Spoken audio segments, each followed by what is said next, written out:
So let's start with the most recent political news in Kentucky. On Friday, Governor Andy Beshear, the House Majority Caucus, both the state and Louisville Democrat parties, as well as several individual Democrat lawmakers, all made their strongest condemnation so far of Representative Daniel Grossberg, now demanding his resignation and removing him from the caucus.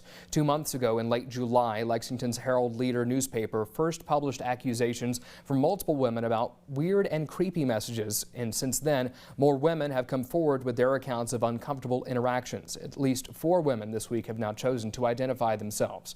Friday's calls for a resignation come after the newspaper published another investigative story about Grossberg being banned from a strip club and allegedly trying to pay a dancer for sex. Shortly after its publishing, the governor had these comments.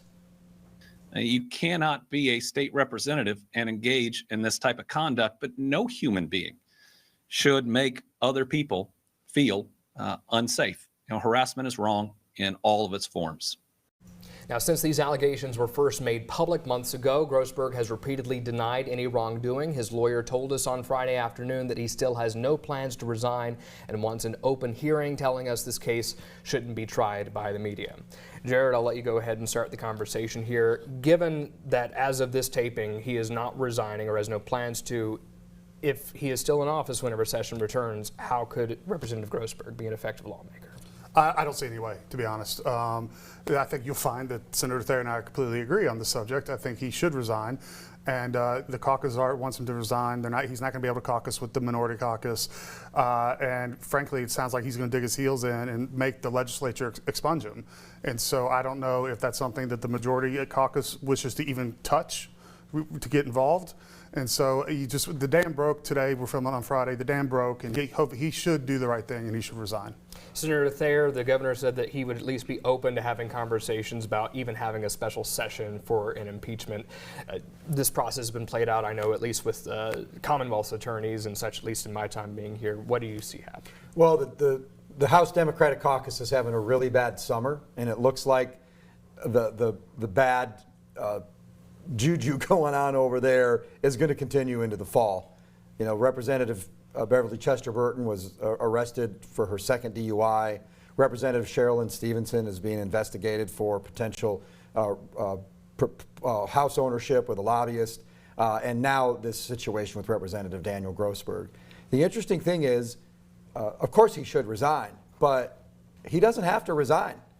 And he's going to get reelected because he's running unopposed in a heavily Democratic district. He won his primary in May. There's no Republican opposition in November. So if there is no special session, and I don't know that there's an urgency to deal with it in a special session, that seems to me like more Beshear grandstanding. But come January 5th, when the General Assembly is convened, he could be censured by the House of Representatives, and impeachment proceedings could begin. And we, the General Assembly, did impeach and ultimately find guilty in the Senate and remove from office a Commonwealth's attorney. So there is a process in place to do this. As both of you are pretty heavily involved in the political world, just the nature of the allegations on their own, how have they just sat? To me, it's the amount. There's many of them from people that I know and consider friends also. And so just one after another, maybe one or two, maybe it's a he said, she said, but so many is just, and honestly, I have to be honest, I have a lot of friends from a wide variety of swaths of society. I know nobody that's ever been banned from a Shively strip club. Like, to get banned for life from a strip club, I can't imagine, the other stuff had to happen. I mean, that's just unreal. Moving forward, Beshear has said that the legislative ethics code may be weak or is being enforced very weakly.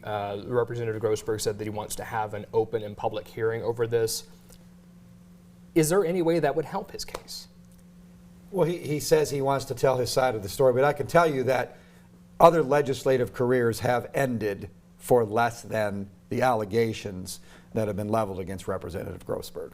And, at some point, he and his attorneys are going to have to decide, how long they want to fight this. Maybe they think they're going to hunker down and there'll be something else come up in the 24-hour news cycle. But my guess is the media are going to ask Governor Beshear about it every week, and it's probably going to stay in the news. The fact that the call is coming from the governor himself, Does that add any extra weight to this? I think he does because he's the highest elected Democrat in the land. But I think more telling is the House caucus and the Louisville, his local party where he is, both saying you got to go. You know, I think that plus the highest elected Democrat in the land saying you got to go. You know, the dam broke again. I think, you know, I hope he does the right thing and he gets the help he needs. All right. We'll go ahead and leave the conversation